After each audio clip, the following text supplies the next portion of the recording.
Siap. Saya mulai dari sebuah prinsip bahwa untuk mengetahui apa maksud dari penulis, dia itu mau nulis apa di dalam As-Suluk, sementara naskah yang bisa kita gapai itu kan 4 naskah, semuanya berbeda. 2 naskah itu menulis silsilah Ali bin Jadid sampai ke Ahmad bin Isa, dari Ali sampai Ahmad bin Isa itu kan 9 nama. 2 naskah lainnya dari Ali sampai ke Ahmad bin Isa itu melalui 6 nama, ada pemotongan. Nah, dari 4 naskah yang bisa kita capai itu tidak ada satupun yang divalidasi atau mendekati masanya Al-Janadi. Itu clear.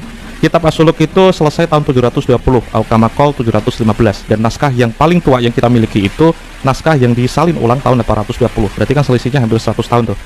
Bukan dari wafatnya Al-Janadi, tapi rampung tulisan As-Suluk, kitab As-Suluk itu tahun 720 lah. Asumsinya 720 sampai 820 itu kan ada 100 tahun. Nah, saya berusaha mencari naskah aslinya atau naskah yang Sohahahul Janadi, itu belum ketemu sampai sekarang. Tapi saya punya cara yang lain untuk mengetahui Al-Janadi itu mau nulis silsilahnya Ali bin Jadid itu seperti apa. Dari orang atau intelektual, 2-3 orang, satunya itu mendapati masa hidupnya Al-Janadi sekitar 10 hingga 20 tahun, yaitu Al-Malikul Afdal dalam Al-Athaiyah Asaniyah. Silsilah Ali bin Jadid itu 9. Saya bisa menampilkannya seperti ini, Pak. Baik.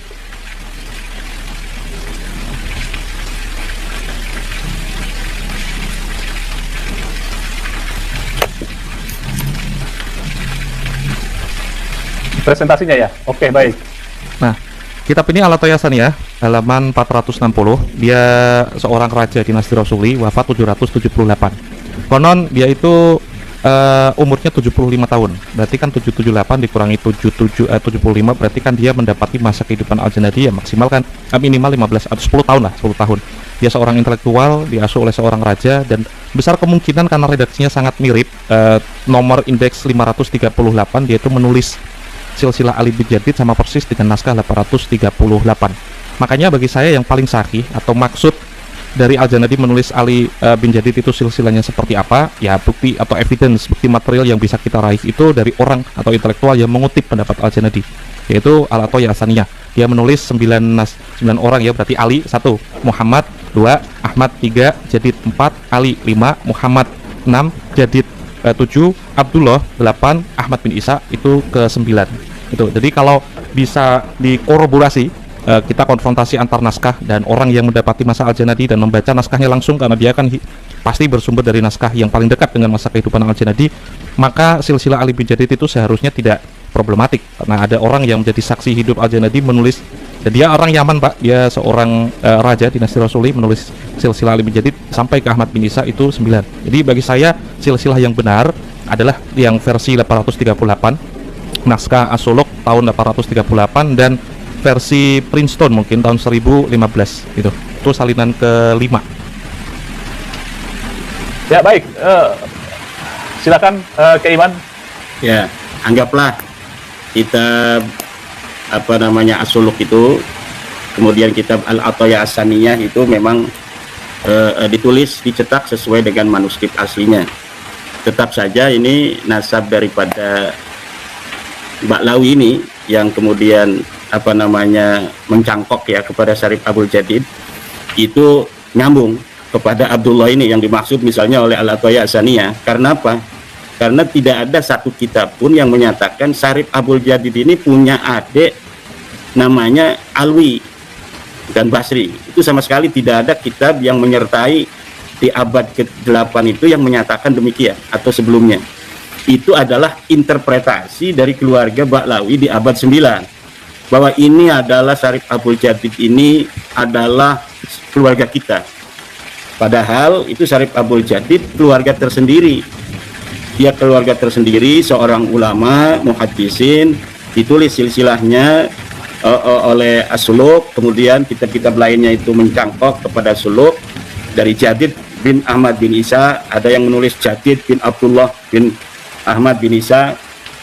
Kemudian kitab-kitab yang lain yang dicetak kemudian sekarang ini Al-Athaiyah Asaniyah, kemudian kitab yang lainnya itu terpengaruh oleh keluarga Ba'lawi di abad ke-9 dan terpengaruh oleh permanennya nasab itu yang kemudian sudah dicatat selama 550 tahun sampai hari ini.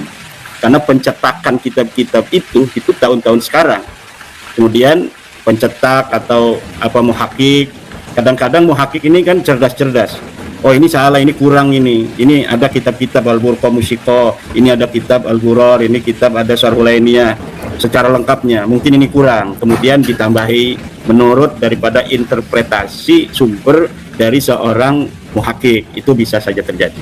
Tetapi apapun yang terjadi itu, di nasab syarif Abul Jadidnya yang dicangkok oleh Ba'lawi ini adalah tertolak oleh kitab-kitab sebelumnya. Begitu pula persaudaraan daripada Alwi dengan Syarif Abul Jadid ini tertolak pula. Nah, ini Mas Romel apakah sudah menemukan sebuah kitab yang menunjukkan bahwa Abul Jadid ini, Abul Hasan Ali atau Syarif Abul Jadid ini punya adik namanya Alwi? Ketemu ya, Apa itu kitabnya? kitab dari Ali bin Jadid sendiri, judulnya Arba'in. Kitab Ali bin Jadid, judulnya Arba'in. Bagaimana itu ininya, narasinya? Dia menyebut Alwi sebagai dia mendapat riwayat dari Fulan dari Fulan, itu menyebutkan Alwi sebagai pamannya. Kitabnya itu Tapi manuskrip tahun berapa? manuskrip dia ditulis ulang tahun 611 sebelum wafatnya Al-Janati tahun 620. Diijazahkan Ya, secara kitab sekarang mukatabah yang di sampai kalau kepada kitab sekarang. Mas Romel, Kalau yang kitab masuk sekarang, Mas Romel itu. oke, saya pengen ngepresentasiin satu lagi dari Ajarus Safaf. Ini ditulis tahun 820. Jadi sebelum Ali As-Sakran itu bilang Ubaidillah, Abdurrahman Al-Khatib menuliskan ya, wakana, ini baris pertama, Ya. wakana lahu minal walad Ubaidullah wa akhlafa Ubaidullah Asy-Syaikh Al-Basri bin Ahmad Jidul Faqihul Imam Al-Alim Al-Amil Salim bin Basri. Salim bin Basri ini juga mengijazahkan atau mengisnadkan sebuah hadis kepada Ali bin Jadid lewat satu orang lagi ke bawah. Wa kanu masyhurun bil ilm wasolah. Kalimat seperti ini mengindikasikan kalau Ba'alawi itu sudah dikenal jauh sebelum kitab ini ditulis ya. Ya, kitab ini kan ditulis oleh orang Balawi ya, atau oleh Bukan. Iya, dari Al-Khatib Al-Khatib, bukan Ba'alawi. baru 40 tahun yang lalu. Ini apakah sebagai peneliti Mas Romel tidak curiga bahwa orang yang menulis ulang ini menambahkan segala macam? Nah, kita sebagai orang yang mau meneliti ini jangan hanya mau menerima taken for granted sebuah berita, kemudian kita mengamini, oh ini katanya kitab yang ditulis abad ke-8 atau abad ke-9 sudah menyebutkan, sedangkan kitab ini dicatat baru 50 tahun. Itu kemungkinan adanya subjektivitas dari orang yang menyalin itu sangat besar. Dan kita sudah, bukannya kita ini husnudzon ya, tetapi saya sudah berkali-kali menemukan tahqiqan Ba'lawi ini bermasalah. Mereka berani untuk menambahi, bahkan berani berdusta. Ya, kita perveran ya, Mas Romel. Seperti dalam kitab Ar-Raudhul Jali itu, kalau kita mau meneliti kitab Ar-Raudhul Jali itu kitab yang fihi masyakil. Ini banyak sekali kejanggalan-kejanggalan, kemuskilan-kemuskilan dinisbatkan kepada Syekh Murtado Az-Zabidi di abad ke-13, orang besar pengarang kitab Syarah Ihya Ulumuddin. Tapi para peneliti itu ragu kalau kitab itu adalah karangan Murtado Az-Zabidi, seorang muhakkik yang dalam beberapa halaman saja dia banyak sekali menemukan salah dalam mengutip. Dia mengutip Al-Ubaidili salah, ternyata Ubaidili tidak menyebutkan hijrahnya Ahmad bin Isa. Dia mengutip Mus'ab Az-Zubairi, kitab Nasab Quraisy, salah, ternyata Mus'ab Az-Zubairi tidak menyebutkan Ahmad bin Isa punya anak namanya Abdullah. Dia mengutip kitab Siri Silsilatil Alawiyah di abad keempat, katanya menyebut Ahmad bin Isa punya anak Abdullah, salah. Dan ini tiga kesalahan ini saja bagi saya, beberapa halaman membaca Ar-Raudhul Jali itu sudah dapat mengatakan ini bukan karangan daripada seorang Murtado Az-Zabidi yang seorang muhakkik. Kenapa? Kita jangan ketika menerima sebuah manuskrip kemudian kita meyakini apa yang ada di situ ketika menyebutkan abad-abad keempat, abad kelima, kemudian kita mengatakan bahwa ini sudah ada kitab sejaman abad kelima, padahal kitab itu ditulis hanya baru hari ini. Yang menulis itu kan Alwi bin Thahir atau juga Alwi bin Muhammad Al-Haddad yang ada di Bogor gitu. Nah itu skandal antara satu orang Mesir dengan Alwi bin Thahir dan Alwi bin Muhammad Al-Haddad menciptakan sebuah kitab namanya Ar-Raudhul Jali. Dan ini seorang peneliti sejarawan seperti Mas Romel ini tidak mencurigai itu gitu. Kemudian menjadikan, tapi alhamdulillah hari ini semenjak tadi jam 7:30 sampai sekarang ini belum menyebut nama Ar-Raudhul Jali ya. Padahal saya akan mengejar di situ kalau sampai menyebutkan. Tapi udah itu Ya, mungkin udah wali ini Mas Rumel ini. Ya, wali ya. Kemudian kita Abnul Imam. Mas Rumel juga alhamdulillah tidak menyebutkan itu, tetapi masih menyebutkan Al-Jarus Sapab beberapa kali dengan menampilkan apa namanya manuskrip yang juga di situ ada masalah ya. Manuskrip yang apa namanya pengarangnya saja ini tidak dikenal orang gitu. Apa Mas Rumel sudah ada temuan baru tentang sosok seorang apa Al-Khatib? Saya sudah menulis bahwa sama sekali nama Al-Khatib ini yang dikatakan wafat 855 itu sama sekali tidak dikenal oleh para ulama-ulama. Kenapa kok bisa ada manuskripnya begitu? Kemudian ada kitab Al-Jarus Sapab itu yang ditulis oleh seorang yang namanya Mirip Abdurrahman, itu yang wafatnya 700-an. Nah, dan di kitabnya itu saya yakin tidak sama dengan kitab yang ada sekarang ini. Pasti nanti Mas Rumel mengatakan Bahmah Roma mengutip. Begini Mas Rumel, Bahmah Roma itu memang kitabnya ada Bahmah Roma, tapi skandal orang berskandal itu cerdas. Kita bikin kitabnya sekarang, kemudian mengatasnamakan Bahmah Roma, kemudian mengutip Al-Jarus Sapab, seakan-akan rangkaian-rangkaian ini begitu hebat gitu. Tapi bagi seorang peneliti itu akan bisa mencurigai, apalagi ditahqiq oleh seorang Ba'lawi. Yang penahqiq ini saya sudah yakin seorang yang bernama Muhammad bin Abdullah Al-Habsyi atau Abdullah bin Muhammad Al-Habsyi itu seorang la yusaku bi ilmih wala bi tahqiqih. Karena seperti kitab yang dia omongkan oleh Mas Rumel, Tarikh Hadramaut, Al-Bahafi, saya sudah dapat menelusuri ketidakjujuran ilmiah dia, karena ketika dia mentahqiq sebuah manuskrip yang manuskripnya tidak terbaca, kemudian dia mensisipkan sejarahnya Muhammad Faqih Muqaddam. Nah, ini kata saya ini orang tidak bisa dipercaya secara ilmiah, karena dia memang di dalam footnote-nya mengatakan kitabnya ini hancur, tidak bisa dibaca. Tetapi kenapa di atasnya itu disebutkan, walaupun dia pakai tanda kutip, seharusnya dia biarkan kosong. Sebuah manuskrip, kejujuran ilmiah seorang peneliti, itu ketika dia mau mentahqiq sebuah kitab, mau mencetaknya, dia biarkan kosong itu. Dia mungkin di footnote-nya dia omong, menurut saya kemungkinan besar itu bicara tentang Faqih Muqaddam, sehingga nanti orang tidak akan mengutip bahwa seakan-akan itu tulisan dari Ibnu Hisan yang telah menyebut Faqih Muqaddam. Padahal Faqih Muqaddam ini namanya tidak dulu disebutkan oleh siapapun, kan? Faqih Muqaddam ini gelap gulita, seorang wali yang begitu tinggi, namanya gelap gulita di masanya, tanpa ada orang menyebutkan kisah hidupnya, karomahnya, dan sebagainya, keilmuannya. Katanya mujtahid mutlak, tidak ada muridnya yang ngarang fikih apa, tidak ada khutbahnya, tidak ada fatwanya yang bisa kita terima sampai saat ini. Semuanya itu ditata di abad 9, begitu rapi, begitu kuat, begitu kokoh, dan hari ini seakan-akan sosoknya itu begitu luar biasa. Dan ini kita, Mas Rumel, ini bukan kita namanya itu mengungkap-ungkap kesalahan ya, tetapi kita ingin bagaimana kita melihat sebuah sejarah yang hari ini terbentuk begitu kokoh tetapi rapuh. Seperti Mas Rumel kan rajin tuh, ada kitabnya dari Salim bin Jindan tentang Al-Arba'in. Saya juga udah punya, saya bahkan udah lama saya mempunyai itu, dan saya tidak menganggap itu sesuatu hal yang penting, karena memang tidak ada riwayat-riwayat yang bisa dipercaya di situ.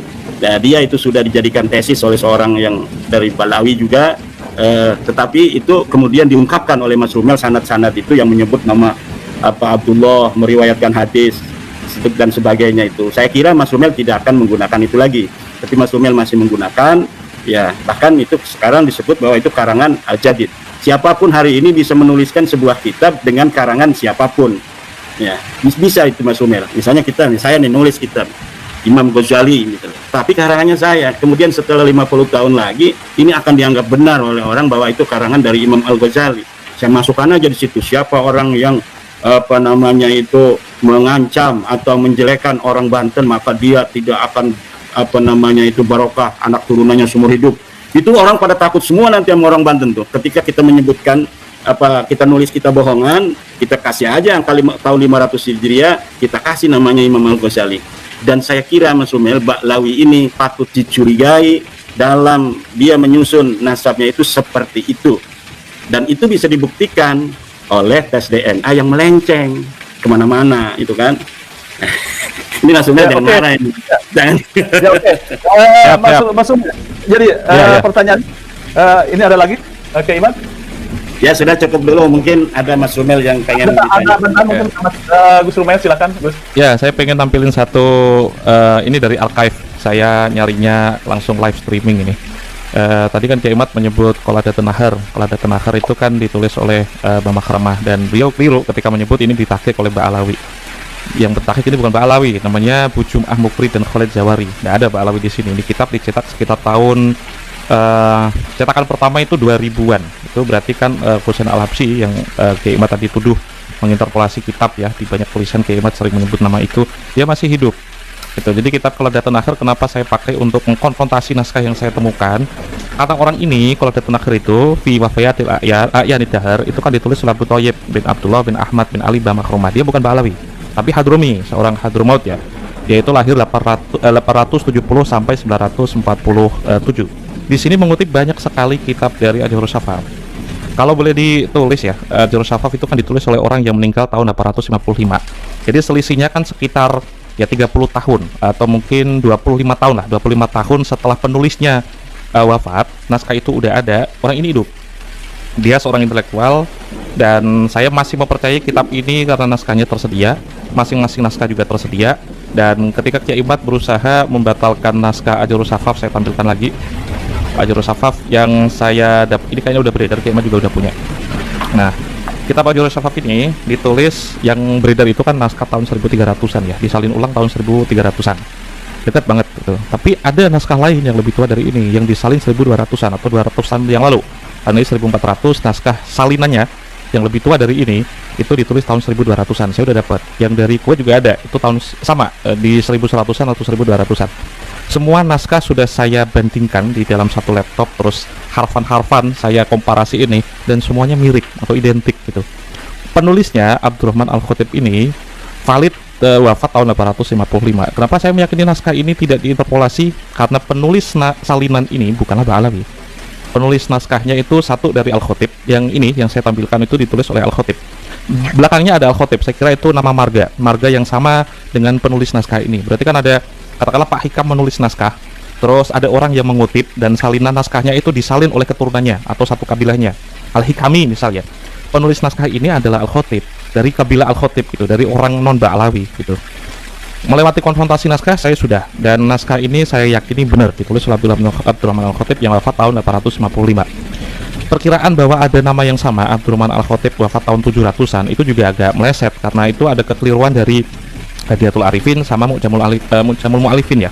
Dua kitab itu kan menulis, itu kitab fihris, kitab ensiklopedia. Saya ngerasa agak kecewa gitu kayak Imad. Maksudnya bukan Azrikli, Umar Ridho Kahalah dan juga Ismail Pasha, dua penulis dari Hadiyatul Arifin itu kan tahun 1300-an wafatnya gitu. Bagaimana caranya orang yang selalu pengen sumber sezaman mengkonfrontasi sebuah cerita di masanya dengan sumber sezaman itu memakai ensiklopedia dari orang yang hidup tahun 1300 Hijriah gitu. Mu'jamul Mu'alif itu 1300-an. Dia bagi saya agak keliru referensi gitu. Keliru referensi itu, saya berani aja ngomong kayak gini. Dua orang ensiklopedia itu ketika mengatakan Abdurrahman Al-Khatib wafatnya tahun 700-an dan menulis naskah Ajurus Safaf itu sangat melenceng jauh. Karena di dalam kitab yang sama itu menuliskan seseorang dari kabilah Ba'alawi dan juga kabilah lain bukan Ba'alawi yang wafat tahun 850-an. Ya bagaimana mungkin orang yang wafat tahun 750 itu menulis naskah hikayat biografi seseorang yang wafat tahun 800-an? Itu agak muskil gitu. Nah, Qoladatun Nahar itu orang tadi kan selisihnya sekitar 25 tahun setelah penulis Ajurus Safaf ini kan wafat. Maka dia itu orang yang sangat paling mendekati dan paling bisa dipercaya karena sezaman, dia orang Yaman, orang Hadrami, penulisnya juga Al-Khatib, kabilahnya masih ada sampai sekarang, dan beberapa Al-Khatib menulis ulang salinan kitab ini. Itu untuk Ajurus Safaf. Saya masih meyakini kitab ini sebagai kitab salinan yang representatif dan muktabar atau muktamad lah kalau misalnya Kiai Imad memiliki definisi yang berbeda tentang muktabar ya. Saya clear untuk hal itu. Nah, kendati pun demikian, saya juga sepakat ya. Kayaknya semua orang yang pro Ba'alawi itu kan selalu meragukan sumber sezaman itu. Saya kayaknya orang yang ladeni tentang sumber sezaman itu harus dicari. Kenapa saya yakin? Karena yang gelap, jalannya gelap itu bukan hikayat atau historiografi Al-Fakir Bukodam, tapi cara pencarian Kiai Imad sendiri yang gelap gitu. Jadi beliau itu kan mencari dengan mata yang tertutup, acak-acak, komedi aja Kiai, komedi aja itu.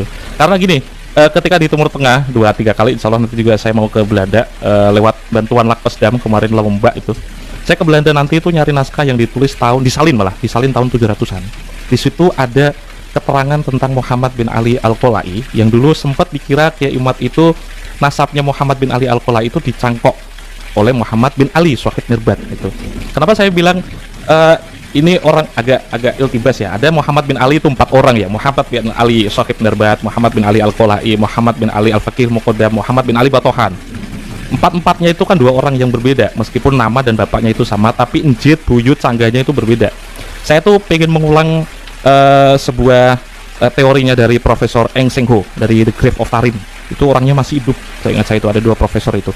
Orang Hadrami itu Kiai Imad, itu orang Hadrimah atau orang Hadramaut itu orang yang punya budaya dikenal melalui silsilah, melalui berdasarkan genealogi.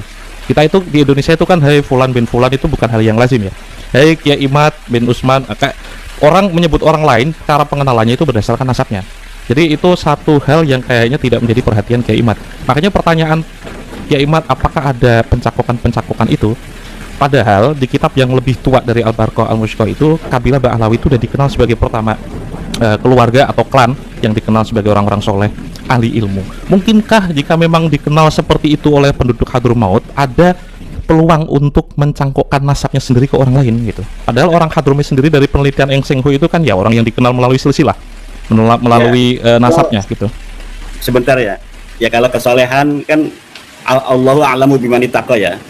Orang yang dikira wali aja sekarang kan ada mencangkokkan kuburan itu. Jadi Oke, clear, itu gak relevan untuk pembahasan ini.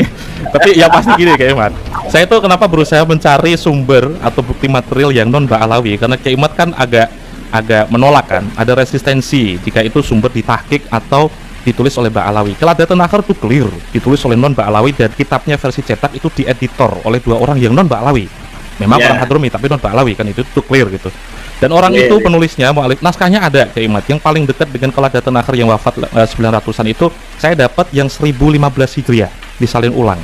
Gak sampai 100 tahun itu penulisnya Keladatan Akhir itu wafat. Naskah yang 50 Keladatan Akhir itu Mas Rumel kan wafatnya 944 ya. Ini saya punya kitabnya. Ini wafat 947. Jadi tetap saja ini abad ke-10 setelah nasab Ba'alawi itu dibangun begitu kokoh. Karena nasab Ba'alawi itu dibangun dengan kitab-kitab yang banyak di abad 9 dan abad 10. Saya melihat ada sekitar 10 kitab itu yang dibangun, ditulis sehingga kemudian menjadi begitu terlihat rapi dan permanen. Tetapi ternyata sambungan kabel dari laptop atau internet atau dari komputer yang banyak itu, yang orang menelitinya dia kabel belah sini, kabel belah sini, ternyata di ujungnya itu tidak disambungin ke listrik, jadi semuanya mati gitu. Yang lain mencari kabel-kabel, ini komputer ini yang nggak masuk ininya, setelahnya ini komputer ini, ternyata di ujungnya nggak ada sambungan listrik. Nah itu Mas Rumel mencari Abdul Jadid ketersambungan dengan Alwi, mencari ketersambungan dengan Basri, sementara Abdullah ini aja ke Ahmad bin ini nggak nyambung. Oh ya, itu berarti problemnya kan di isnadnya mungkin ya. Isnad historis lah kalau boleh bilang. Mencari Ubaidillah historis kan perlu isnad historis. Sementara tadi aku baru menampilkan sebuah naskah yang ditulis oleh seseorang yang wafat tahun 855. Tagihan kemudian kitab ini berdasarkan apa kan gitu ya? Ya. Kalau misal kitab itu tidak dianggap karena punya jarak antara yang ditulis, misal Al-Faqih Al-Muqaddam itu 600-an, abad ke-7. Kitab ini ditulis abad ke-9. Ada kesunyian 200 tahun. Gimana caranya orang bisa menulis seorang tokoh yang wafat 200 tahun sebelumnya kan gitu. Nah, ikhtiar saya kan mencari kabel-kabel itu, makanya saya nyebut di kemarin itu, mohon maaf jika tidak berkenan ya. Memang Kiai Imad kemarin itu kekeliruannya itu kan keterbatasan literatur. Itu saya tahu dari beberapa bocoran karena beberapa kali bikin trivial itu. Ketika saya nunjukin satu naskah tua itu saya persis itu dapat dari Telegram. Yang dari Gus Aziz. Terus itu juga dapatnya di internet. Makanya saya tuh berharap adanya itikat baik untuk mencari naskah yang memang diklasifikasi oleh banyak perpustakaan gitu. Arba'in itu ya, tadi kan sempat nyebut Habib Salim. Begini Mas Rumel, bukan malas, tapi dari rekonstruksi nasab Ba'alawi yang saya lakukan, ini konstruksi nasab Ba'alawi ini memang saya meyakini 99% ini nggak ada. Jadi dari kita kan bisa menghitung ya, kalau 1, 3, 5, 7 gitu kan berarti itu bilangan-bilangan ganjil. Kalau 2, 4, 6 itu pasti kesananya 8. Itu kita walaupun tidak menyebutkan 2, 4, 6 berapa, pasti semua orang 8. Kalau 1, 3, 5, 7 kan. Nah, kita sudah dapat mengetahui konstruksi di sana itu nggak bakal ada, Mas Umar, kecuali diadak-adakan.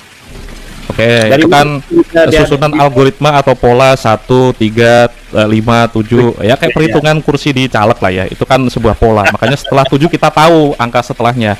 Maksudnya gini, algoritma itu disusun memang berdasarkan pola ya, tapi kan harus polanya itu kan sifatnya kuantitatif dan juga kualitatif. Makanya ketika Kiai Imad berusaha mendorong orang-orang untuk mempercayai ada pola, interpolasi, terus dimudahkan dengan 1, 3, 5, 7 seterusnya, kita nggak perlu nulis karena orang tahu angka setelah 5 itu apa, berarti kan 7 Ya. Itu kayaknya berangkat dari sebuah istiqro nakes karena materi tasawurnya itu ya. Maksud saya tasawur ketika Kiai Imad menuduh Husain Al-Habsyi menginterpolasi naskahnya. Ketika naskah itu saya dapatkan semuanya nggak ada tuh yang diubah-ubah oleh Husain Al-Habsyi. Ketika Yusuf Jamalulail naskah Yusuf Jamalulail masih hidup, dia menunjukkan naskah beberapa halaman nggak ada tuh yang diinterpolasi. Dia sama anaknya itu memberikan bagan saja kayak diagram di Abnaul Imam itu.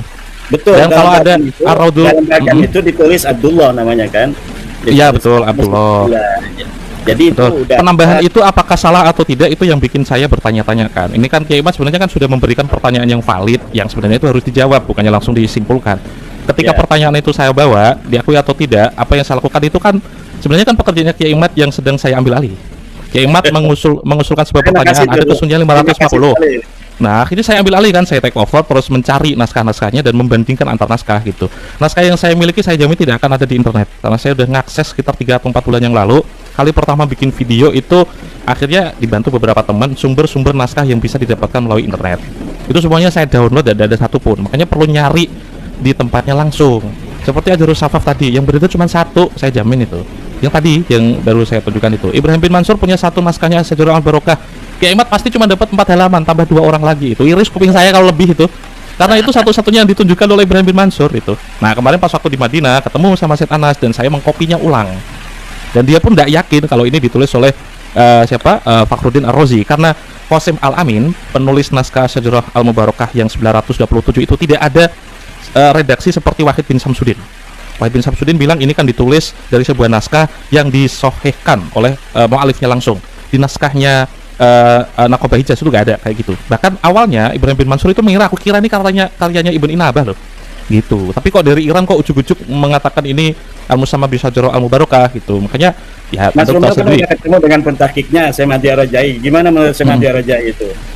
Sama seperti yang saya katakan, beliau cuman intisab tapi gak mentasdik, tidak langsung membenarkan. Dan saya Al-Mar'asi juga sama.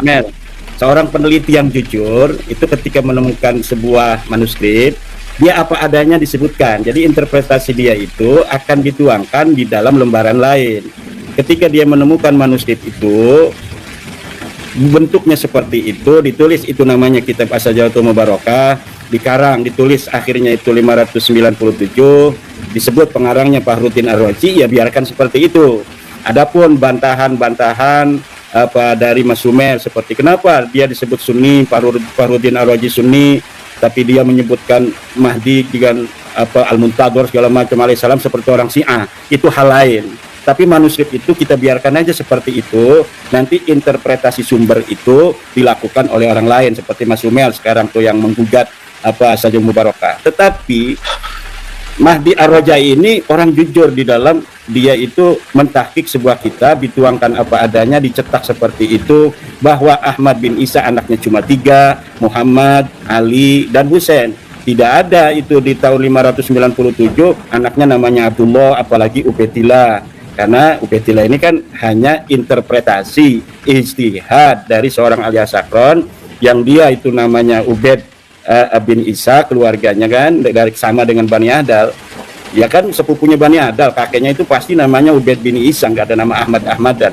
Tapi ketika ditemukan di kitab As-Suluk itu ada Ubaid bin Ahmad bin Isa, kemudian dia mengira itu adalah kakeknya Abdullah bin Ahmad bin Isa itu, kemudian Abdullah diberi alibi bahwa dia tawadhu, kemudian menyebut dirinya sebagai Ubaid. Seperti tawadhunya Gus Romel itu dari Romli menjadi Rumail. Itu kan tawadhuan itu. Tawadhu gitu. Makanya saya itu tidak terlalu istilahnya itu mempermasalahkan orang yang menggugat daripada daripada intisabnya Sajarah Mubarakah. Karena memang orangnya masih hidup. Mas Romel udah pernah ketemu sama Di Rojai, dia pembela Ba'alawi. ya kan, dalam salah satu tahqiqannya itu dia membuat footnote bahwa ada ini Ba'alawi yang namanya Ahmad bin Isa punya anak namanya Ubaid, padahal di kitab yang dia tahqiq disebutkan namanya Ahmad bin Isa tidak punya nama Ubaid, tapi dia di bawahnya itu memberikan footnote. Menurut guru saya Al-Mar'asi, Ahmad bin Isa juga punya anak namanya Ubaid. Lah itu berarti dia tidak ada permusuhan dengan Ba'alawi. Maka ketika tidak ada permusuhan dengan Ba'alawi, tahqiqannya ini sangat kuat, tidak ada subjektivitas. Berbeda antara misalnya yang ditahqiq oleh Ba'alawi, yang ditulis oleh Ba'alawi. Nah itu ada subjektivitas di situ, bagaimana mengokohkan narasi-narasi penguat untuk nasabnya. Begitu pula kalau misalnya ada permusuhan seorang Mahdi Ar-Rajai, maka setiap kitab-kitabnya itu tidak untuk nasab Ba'alawi itu tidak bisa langsung dipercaya karena ada permusuhan antara dia. Begitulah seorang muhadis di dalam meneliti sebuah hadis, riwayat tentang sesuatu yang ada subjektivitas dengan orang yang meriwayatkan itu akan ditinjau ulang. Seperti hadis-hadis tentang orang Sam meriwayatkan Sam itu ada keberkahan, itu akan ditinjau ulang, akan diteliti oleh para peneliti hadis. Orang Sam mengatakan tentang fadilah Sam di hadis-hadis Nabi, ini akan dicurigai. Orang Najd bicara tentang fadilah Najd, akan dicurigai oleh seorang peneliti hadis. Orang Yaman bicara tentang fadilah Yaman, akan dicurigai oleh peneliti hadis. Atau orang yang sedang bermusuhan, seperti ketika sebuah hadis mengatakan ayahnya Nabi Muhammad masuk neraka. Setelah diteliti hadisnya ada seorang perawi dari Bani Umayyah. Nah ini juga menjadi penelitian dari para pakar hadis, ini tidak bisa dipercaya walaupun secara riwayat itu sahih, tapi karena ada permusuhan antara Bani Umayyah dengan Bani Abi Thalib, maka hadis ini fihi nazarun, ada pertimbangan-pertimbangan subjektivitas.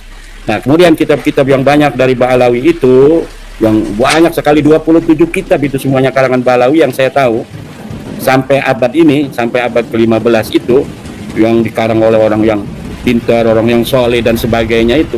Tetapi itu tidak menjadi seorang peneliti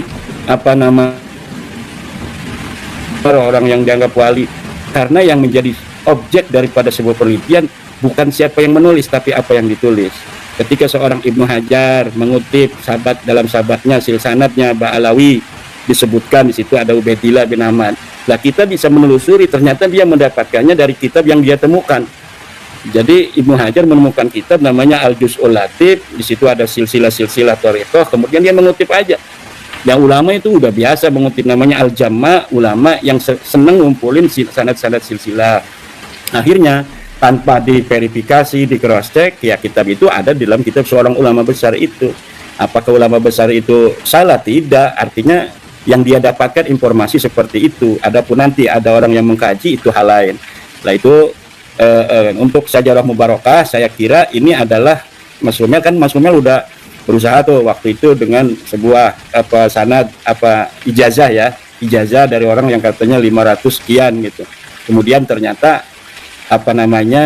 kitab itu ditulis pada 500 sekian itu, sementara ijazahnya itu beda lagi tahunnya.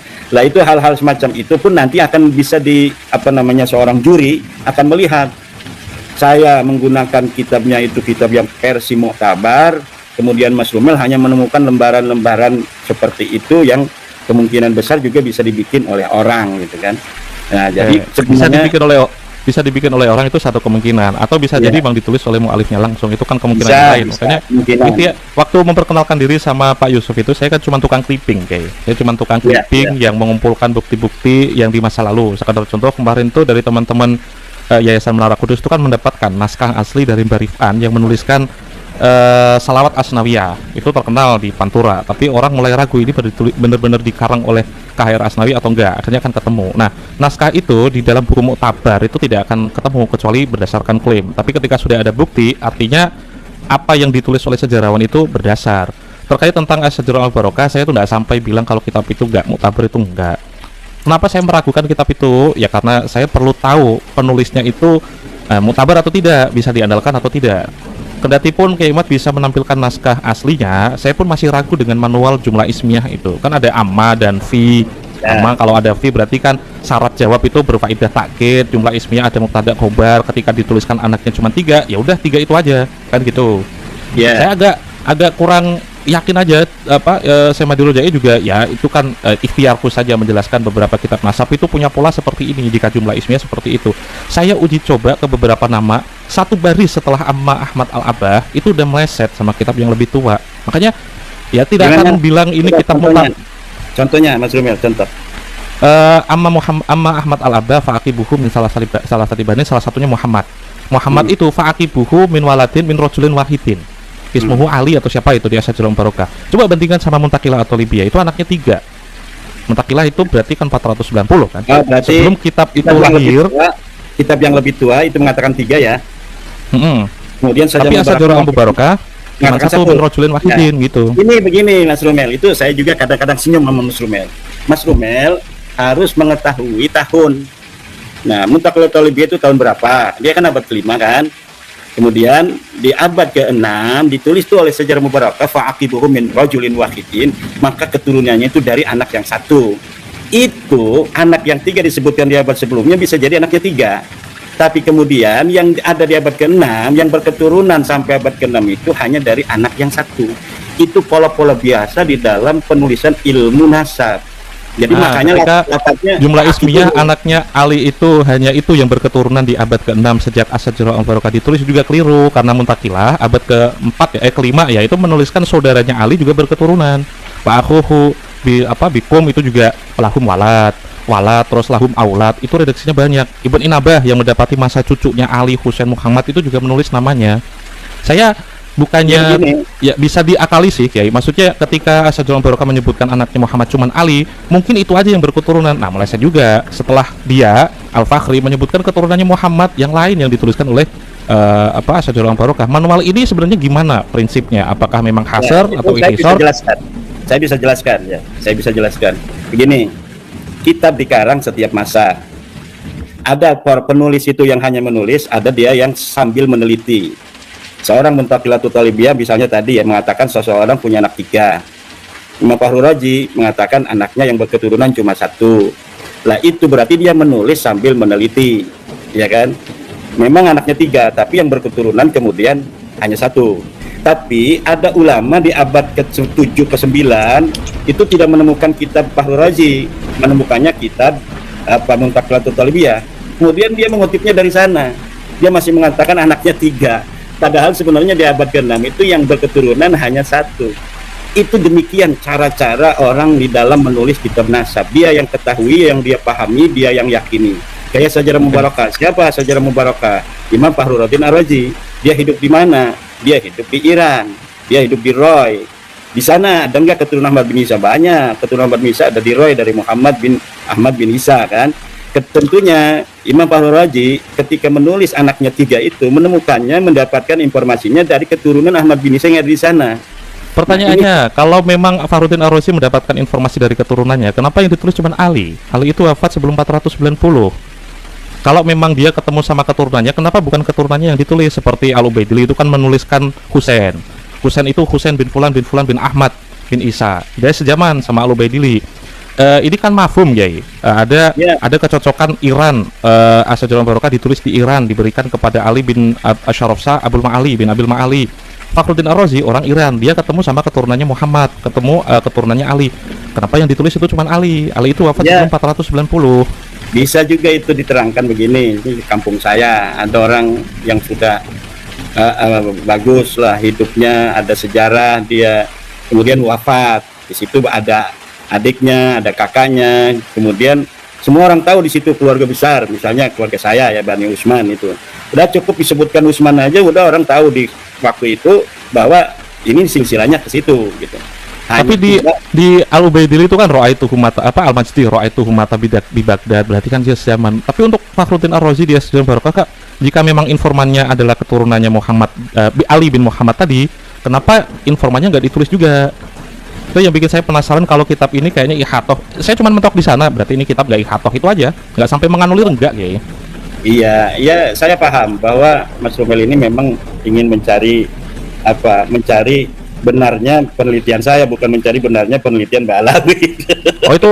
Oh itu bab kedua. Bab pertama kemarin itu kan menakar dulu. Kiai Umat kan sebagai penggugat, yang didakwa itu kan Mbak Alawi. Saya kan saksi ahli gitu, yang diundang, yang tidak ada kepentingan untuk tanya jawab. Saya punya dua cara untuk menjawab Kiai Imad. Pertama itu kan menakar kesahihan argumentasi Kiai Imad terlebih dahulu. Yang dijelaskan Kiai Imad tadi itu semuanya kan mafhum. Apakah benar Fakhruddin Ar-Razi itu mereportase keturunannya? Saya pun tidak yakin karena nggak mantuk kan itu. Tidak ada tulisan dia datang ke sini dan ketemu dengan keturunan yang ditulis, kayaknya nggak juga. Karena apa yang dituliskan oleh Asy-Syajarah Barokah itu Ali bin Muhammad. Itu wafat sebelum 490. Kalau dia benar ketemu keturunannya dan memastikan keturunannya yang berketurunan adalah orang yang dia wawancarai, otomatis informannya ditulis kayak seperti Wafi Asrina Fulan bin Fulan, terus Ra'aituhu mata bi Baghdad, dia akan sezaman, otomatis itu. Ini untuk memotong mafhum itu ya, Kiai, semua yang disusun oleh Kiai Imad itu semuanya mafhum. Rekonstruksi dari kitab yang seolah-olah berhubungan karena Fakhruddin Ar-Razi di Iran, terus keturunannya Muhammad di Roy, jelas itu di Iran.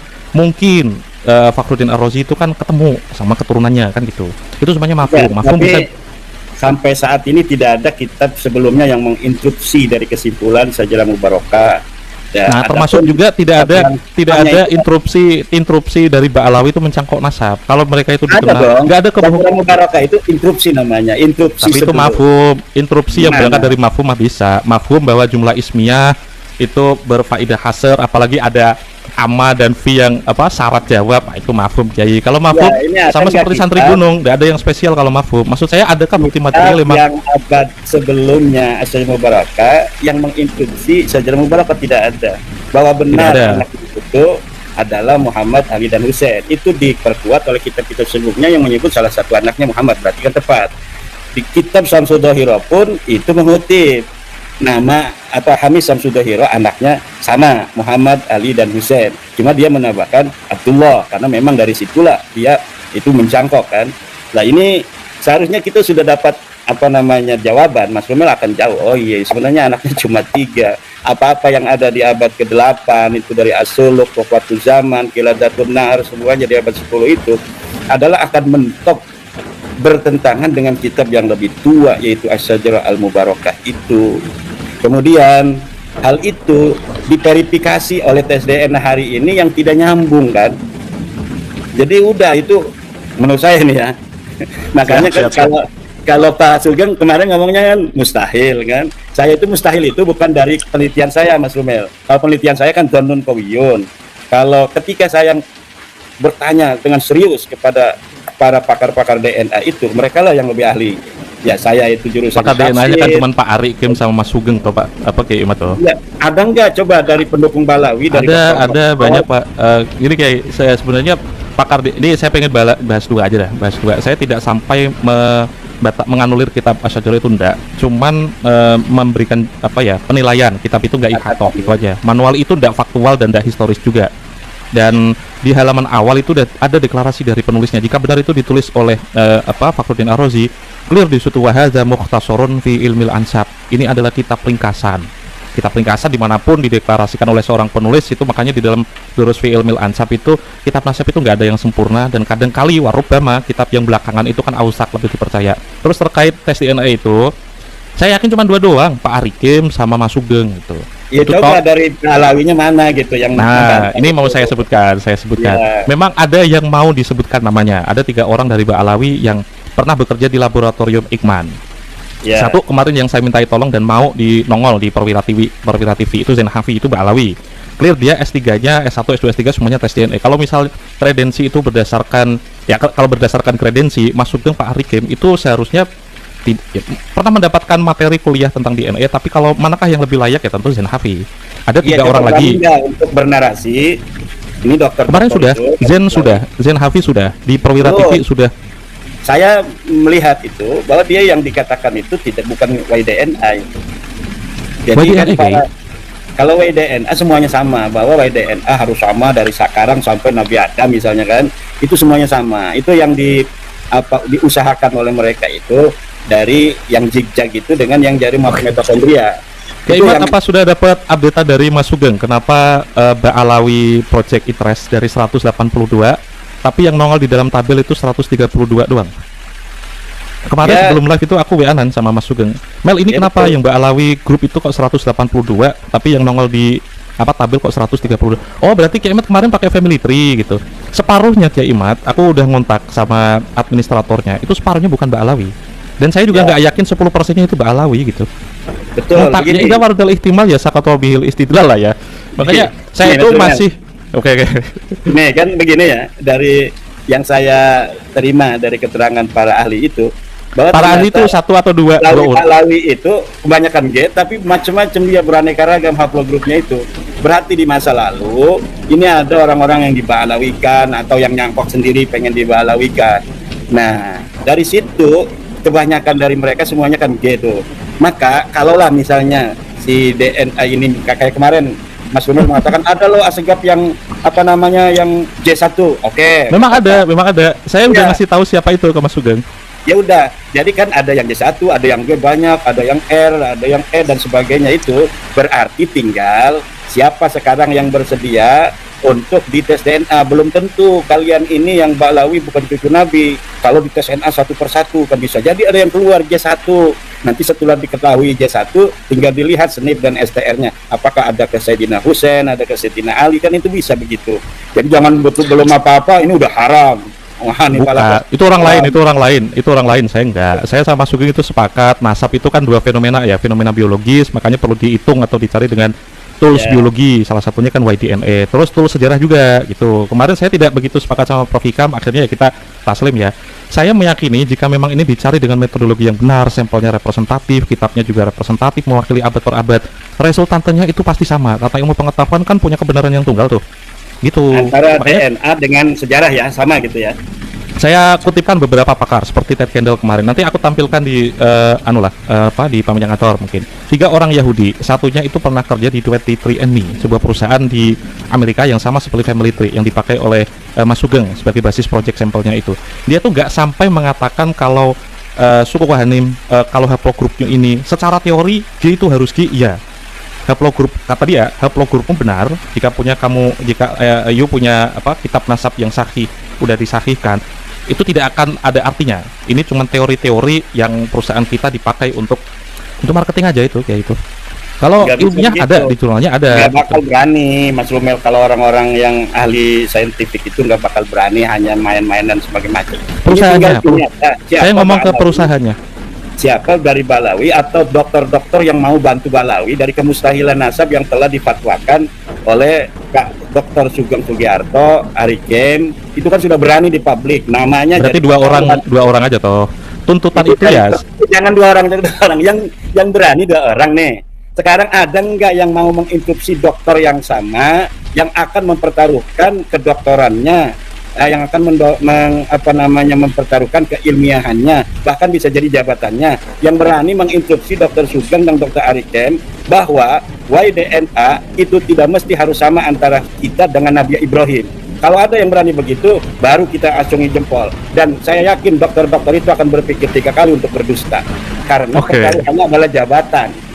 Dan sampai Mas Sugeng kemarin live pun dia kan akhirnya mengubah pendapatnya, tidak seperti di community atau di Facebook. Sementara data sekarang tidak mungkin Ba'alawi yang haplogrupnya G itu keturunan Nabi, tapi berdasarkan sampel dari 186 yang terdaftar. Akhirnya aku kasih bocoran, itu kepotong 50, 130, dan dari administratornya ngomong kemungkinan 10% doang yang Ba'alawi. Ehab itu G1 di Mas Sugeng itu. Orang Pak Dr. Sugeng itu jujur Mas Sugeng bahwa saya yakin punya integritas.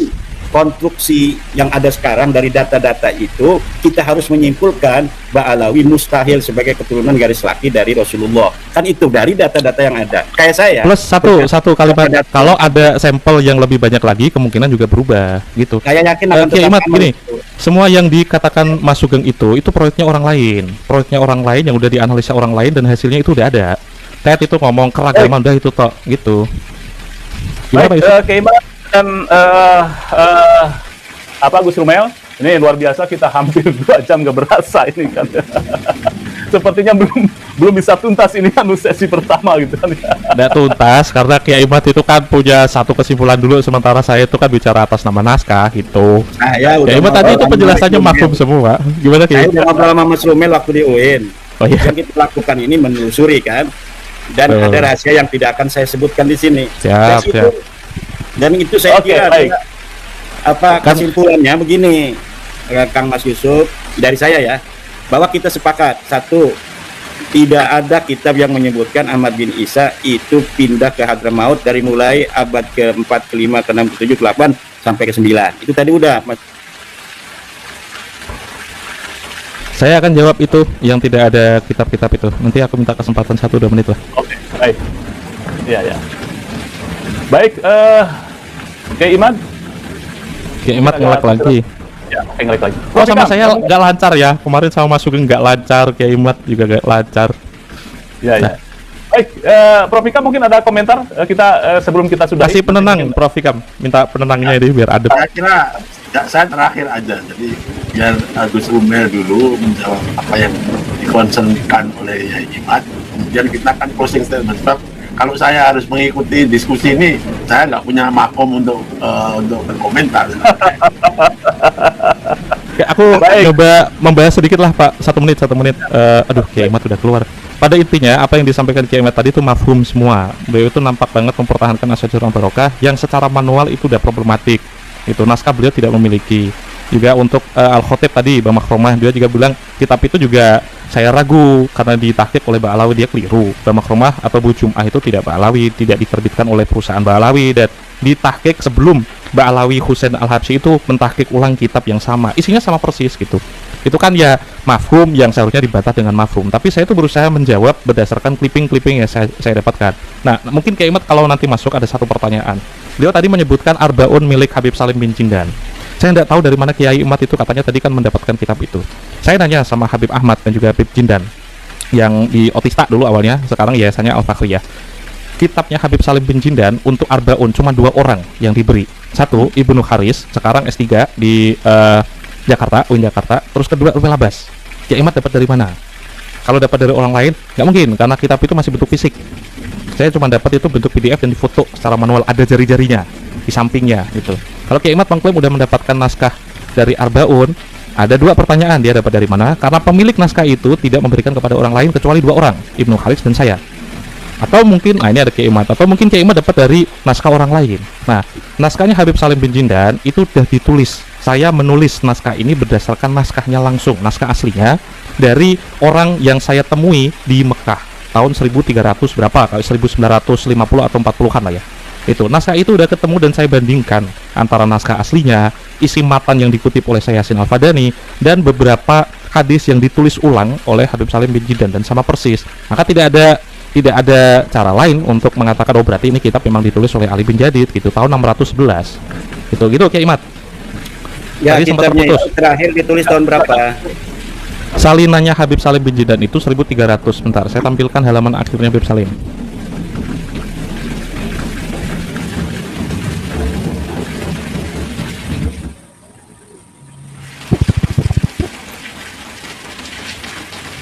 Karena saya Yasin Padang itu bisa jadi mendapatkannya dari Habib Salim.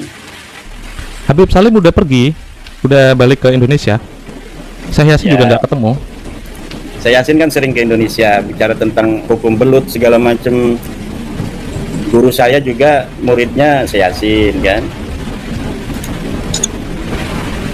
Jadi gini, sumber sejaman itu bukanlah suatu sumber yang hari ini ditulis menyebutkan zaman di tahun 400, kemudian kita bisa sebutkan itu sumber sejaman.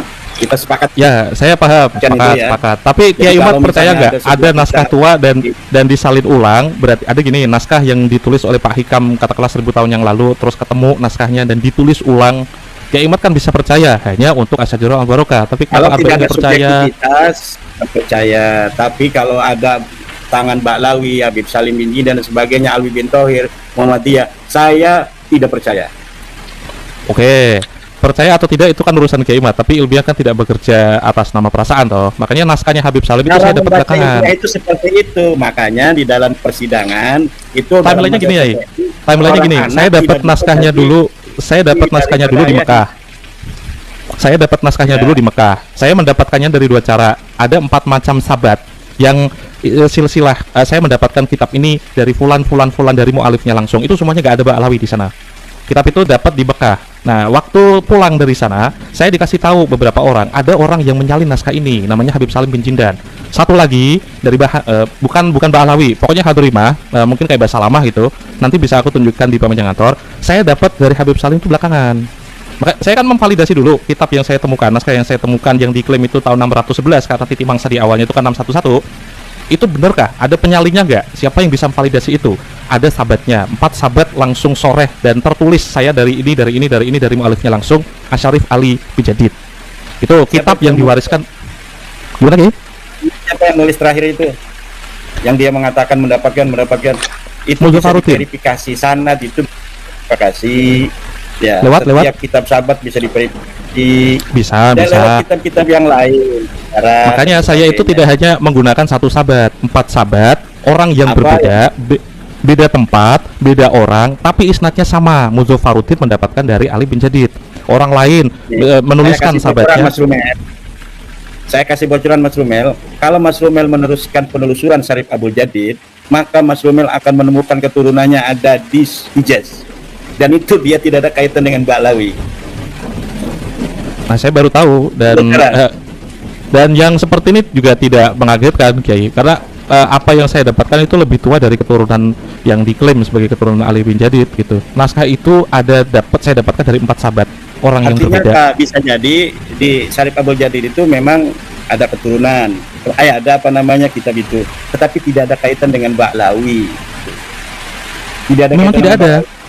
Naskah itu, saya lagi bicara naskah itu valid atau tidak, benar ditulis oleh Ali bin Jadid atau tidak. Baru nanti kita bicara soal isinya. Tapi tadi Mas Rumel mengatakan di dalamnya ada sebuah sanad yang mengatakan Alwi ada adiknya bernama Alwi dan segala Nah, macam. naskah isinya itu disalin oleh beberapa orang. Salah satunya adalah Habib Salim. Ada juga dari kabilah lain. Ada juga orang lain yang Di ketiga. situ ada Alwi menulis- baru kan? Di situ ada Alwi. Dan Tidak ada Alwi. dan- Tidak ada Alwi.